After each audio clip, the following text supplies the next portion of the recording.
আসসালামু আলাইকুম, welcome to my YouTube channel. আশা করি সকলে ভালো আছেন।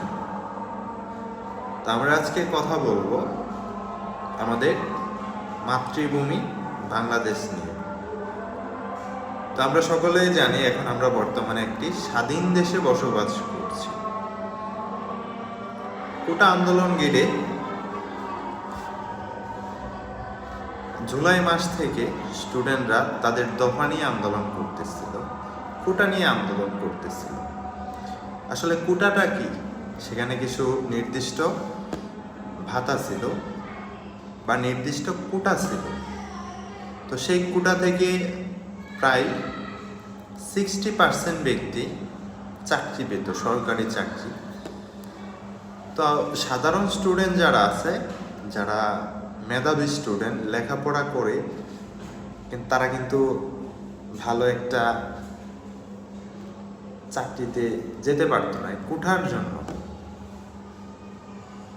কারণ কোটা থেকে 56% বা 60% চাকরি হয়ে যেত, বাকি 40% মেধার থেকে হতো।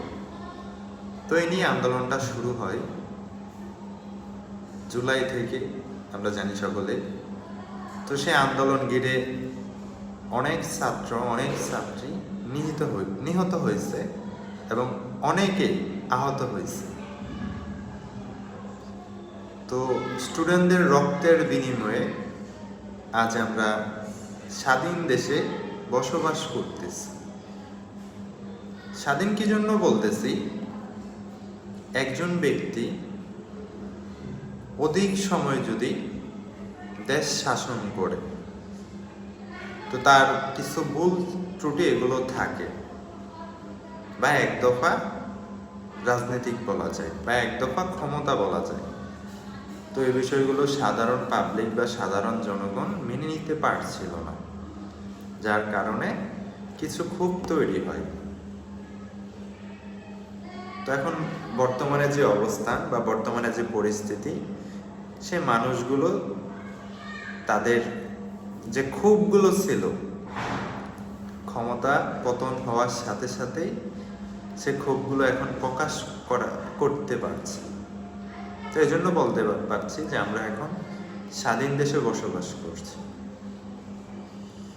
তো দেখ, আমরা স্বাধীন দেশ পেয়েছি লক্ষ লক্ষ জীবনের বিনিময়ে 1971 সালে। আবার আমরা স্বাধীন রাষ্ট্র পেয়েছি 2024 সালে।